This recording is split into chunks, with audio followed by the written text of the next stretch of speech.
Washington, D.C., 1948. In a city built on speeches, press conferences, and public victories, something extraordinary happens in silence. No cameras, no headlines, no applause. Congress passes a law so unusual that it has never been repeated before or since in American military history. Public Law 8035, a special act granting a four-star admiral full active duty, pay for life, not retirement pay, not reduced compensation, full salary, as if he were still commanding fleets at sea, a privilege legally reserved only for five-star fleet admirals. But this man was not a fleet admiral, and that is where the story truly begins. You, the United States government, did not do this out of generosity. It did it out of guilt. Because 3 years earlier, in December 1945, the Navy had made one of the most politically driven decisions of the Second World War.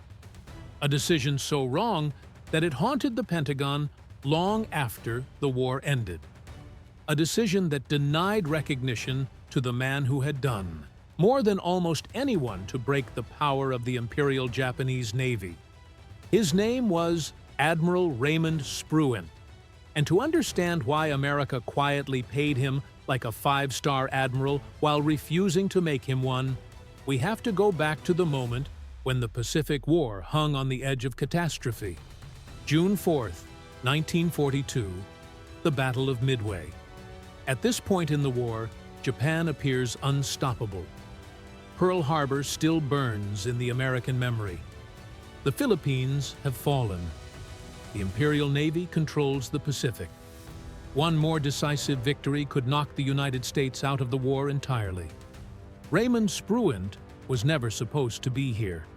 He had taken command of Task Force 16 only 72 hours earlier.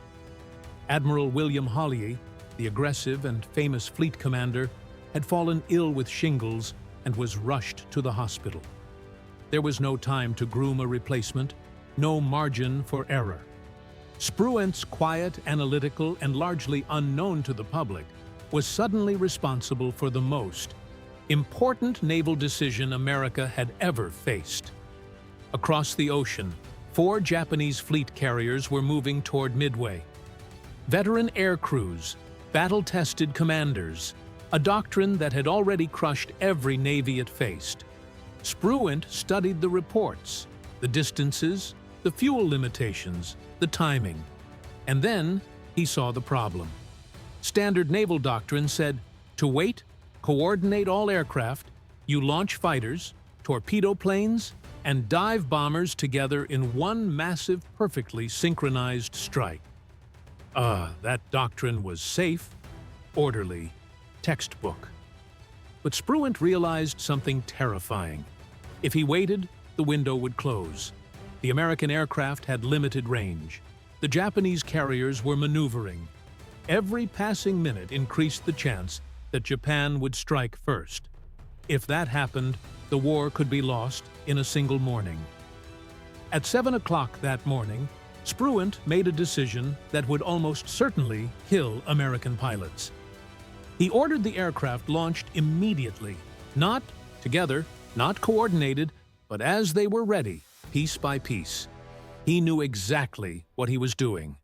The F-4F Wildcats and the TBD Devastators were operating at the absolute edge of their fuel capacity. Even the longer-range SBD Dauntless dive bombers were gambling with empty tanks. If the Japanese carriers were not found, dozens of American air crews would run out of fuel and disappear into the Pacific. Spruance accepted that risk because every minute he waited increased the chance that Japan would destroy his carriers instead.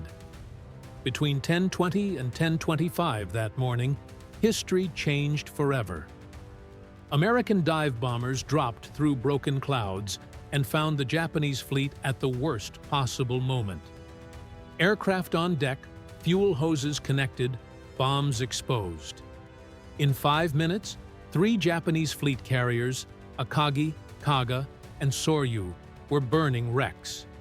A fourth here would sink later that day. In the span of 5 minutes, the offensive power of the Imperial Japanese Navy was shattered. Naval. Historians would later call it the most decisive 5 minutes in Pacific naval warfare. Raymond Spruance did not celebrate. He did not give speeches. He did not claim credit. He simply moved on to the next problem. That was his nature. His staff called him the electric brain. He could calculate complex tactical problems faster than anyone else in the Navy. He rarely raised his voice. He never performed for an audience. When reporters tried to interview him, he walked away. And that, more than anything else, would cost him his 5th star. Because while Spruance was winning wars with logic and restraint, another admiral was winning headlines. Admiral William Bull Halley was everything Spruance was not. Loud, aggressive, charismatic. He spoke in quotable lines that newspapers loved. He projected confidence and fury. He looked like what Americans expected a war hero to look like. After the Doolittle raid in April 1942, when Army bombers launched from his carriers to strike Tokyo, Halley became a national icon. His image sold war bonds. His words filled front pages to the American public. He was the Navy. Inside the service, however, the contrast between the two men could not have been sharper. Spruance planned carefully. He protected his mission. He refused to chase glory. Halley attacked aggressively, sometimes recklessly, trusting that boldness itself would bring victory. For a while, both approaches seemed to work. But as the war grew larger and the stakes higher, those differences would collide and the consequences would shape history. And it would all come down to a single battle where publicity mattered more than performance. That battle was still ahead. By 1944, the Pacific War had transformed into a grinding machine of steel, air power, and logistics. The United States Navy had grown into something no nation had ever fielded before. A moving city of carriers, battleships, cruisers, destroyers, and supply ships stretching across the ocean. At the center of this vast force stood two men who could not have been more different yet were bound together by the Navy's strange command structure. Raymond Spruance and William Halley alternated control of the same fleet. When Spruance commanded it, it was called Fifth Fleet. When Halley took over, the very same ships became Third Fleet. The arrangement was designed to keep commanders fresh, but it also created a direct comparison between two philosophies of war. Spruance planned deliberately, executed methodically, then handed over a stable situation. Halley inherited that stability and pursued decisive blows with raw aggression. In June 1944, Spruance commanded Fifth Fleet during the Battle of the Philippine Sea. It would become the largest carrier battle in history. Japanese planners believed they had found a way to defeat him. Their aircraft had longer range. Their pilots could use island airfields at Guam and Tinian as refueling points. The plan was simple: lure the American fleet westward, away from the invasion beaches of Saipan, and strike from a distance they could not reach. It was a clever plan.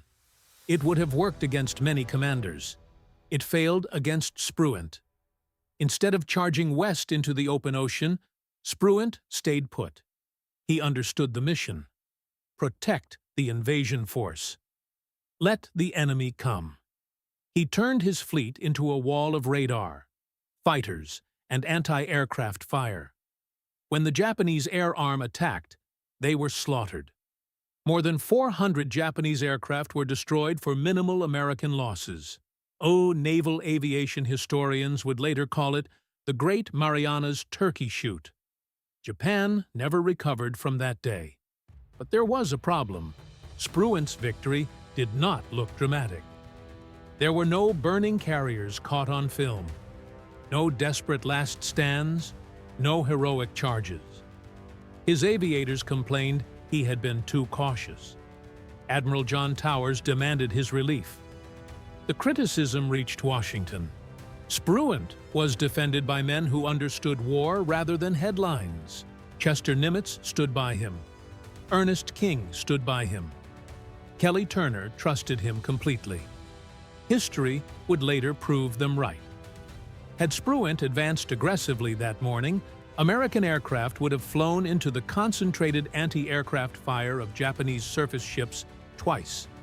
Once outbound, once returning low on fuel. But in 1944, Nuance did not sell newspapers, and then came October. October 24th, 1944, Ley Gulf, the largest naval battle in history. This time, William Hawley commanded Third Fleet. The Japanese had learned from Midway and the Philippine Sea. They knew Hawley's personality. They knew he could not resist carriers. So, they built a trap designed specifically for him. A decoy force of Japanese carriers, nearly empty of aircraft, steamed north of the Philippines. Their mission was not to fight, but to be seen, to draw Hawley away, to pull the American fleet north. Hawley took the bait. He committed every available ship, including all 6 of his modern battleships, to chase the decoy carriers. In doing so, he left San Bernardino Strait completely unguarded. Through that narrow passage came the Japanese center force. 4 battleships, including the massive Yamato, 6 heavy cruisers, and supporting ships. They emerged directly into the path of Taffy 3. Taffy 3 was not a battle fleet. It was a small group of escort carriers, destroyers, and destroyer escorts. So, lightly armed ships designed to support landings, not fight battleships. What followed was one of the most desperate and heroic actions in American naval history. Destroyers charged battleships. Escort carriers fled under fire. The USS Gambier Bay was pounded by heavy guns and sank, becoming the only American carrier sunk by naval gunfire during the entire war. The landing fleet at Leyte came within minutes of destruction.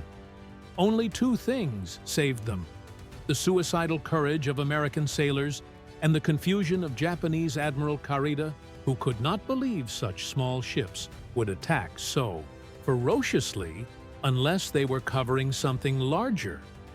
After the battle, the truth was undeniable. Admiral Nimitz sent a personal message to Ernest King expressing his disbelief. It had never occurred to him that Hawley would leave San Bernardino Strait unguarded. It was a catastrophic error. Nothing happened. Hawley was not relieved. He was not formally reprimanded. He did not lose command. By late 1944, William Hawley was too famous to fail. His image sold war bonds. His name inspired civilians. His quotes filled newspapers.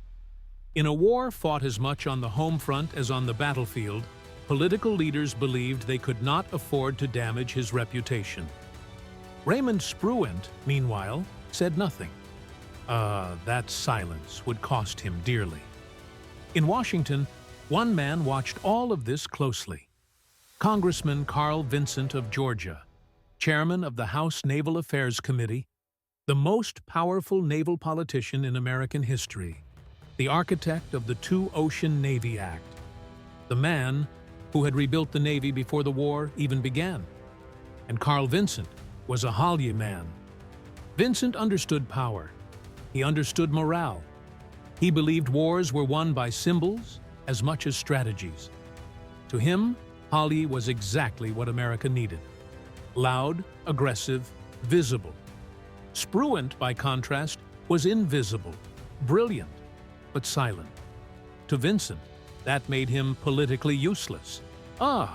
When Congress created the 5-star rank of Fleet Admiral in December 1944, the Navy was allotted 4 positions.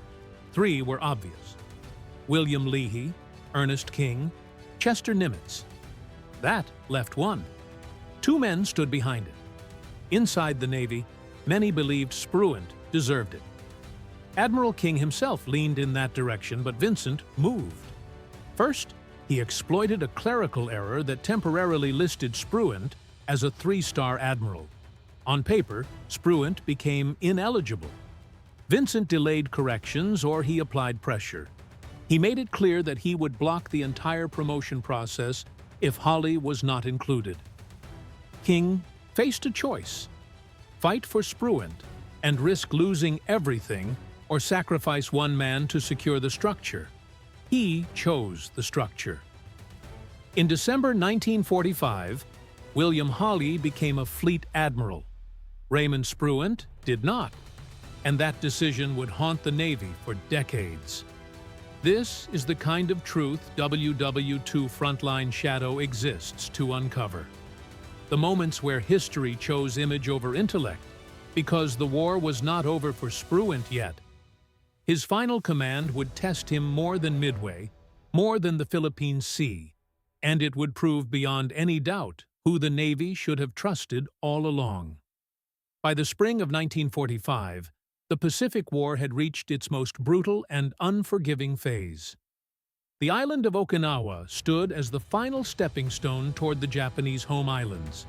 Everyone on both sides understood what it meant.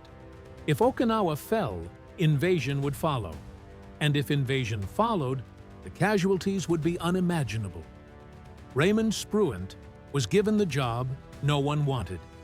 He returned to command 5th Fleet for the invasion of Okinawa, the largest amphibious operation of the Pacific War. The scale was overwhelming. More than 300 ships, over 180,000 assault troops. The logistical complexity rivaled and, in many ways, exceeded the invasion of Normandy. Spruance was responsible not only for landing the troops, but for keeping the entire armada alive under sustained attack. The Japanese responded with desperation. They unleashed kamikaze attacks on a scale the world had never seen. Not isolated suicide strikes, but organized waves designed to overwhelm American defenses. Between April and June 1945, kamikaze aircraft sank 36 American ships and damaged hundreds more. Nearly 5,000 American sailors were killed. Spruance did not panic. He adjusted formations, rotated radar pickets, managed fighter cover. He treated the battle not as a spectacle, but as a problem to be solved. His flagship, the heavy cruiser Indianapolis, was struck by a kamikaze in late March. The explosion killed men on Toisui deck. Spruance did not leave the bridge. He simply transferred his flag and continued issuing orders. Weeks later, the battleship New Mexico was hit. This time, the explosion occurred just feet from where Spruance stood. 54 men were killed. Witnesses expected shock. Instead, they saw the admiral calmly pick up a fire hose and assist damage control teams before returning to his briefing. When the fires were out, he visited the wounded, then resumed command as if nothing had happened. And that was Raymond Spruance. By June, Okinawa was secured. The cost was horrific, but the mission was complete. The invasion fleet survived. The Navy had endured the most intense air assault in its history and held firm. On May 27th, William Hawley arrived to relieve Spruance. 5th Fleet became 3rd Fleet once again. The same ships, a different admiral. Hawley would command them through the final weeks of the war. On September 2nd, 1945, aboard the battleship Missouri in Tokyo Bay, Japan formally surrendered. Hawley was present, so he represented the victorious combat commanders. Spruance was not there. He was already in Guam planning the invasion of Japan, an invasion that would never happen. In November, Spruance relieved Chester Nimitz as Commander-in-Chief of the Pacific Fleet, the highest operational command in the theater. He held it for 3 months. Then, quietly, he was reassigned to become president of the Naval War College in Newport, Rhode Island. It was an honor, but it was also an ending. The Navy sends its greatest minds to the War College when it no longer needs them at sea. Spruance understood that message. He transformed the institution, reshaped its curriculum, and trained the officers who would later fight in Korea and beyond. But he never forgot what had happened. He never complained publicly. He never lobbied.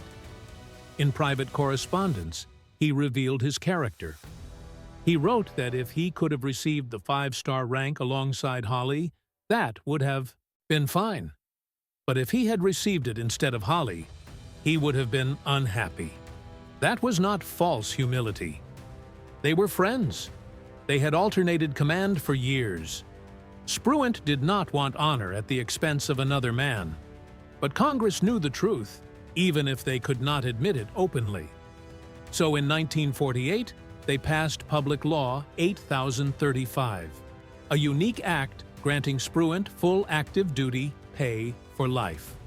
No explanation, no precedent, no repetition. Inside the Pentagon, everyone understood what it was: an apology. American intelligence officers had already heard the verdict from the enemy. Interrogations of captured Japanese admirals revealed consistent answers. They understood Holly. They could predict him. They built traps for him, and sometimes he walked straight into them. Spruance frightened them, not because he was reckless, but because he was reliable, logical. He did not abandon primary missions for secondary targets. He protected what needed protecting. He destroyed what needed destroying in exactly that order. Chester Nimitz summarized it perfectly. Holly was a sailor's admiral. Spruance was an admiral's admiral. Attempts were made to correct the mistake. After Carl Vinson retired from Congress, proposals surfaced to promote Spruance posthumously. Each attempt failed. The official position remained unchanged. He had been adequately honored. No further action was required. In 2001, another effort was made. It died quietly in committee.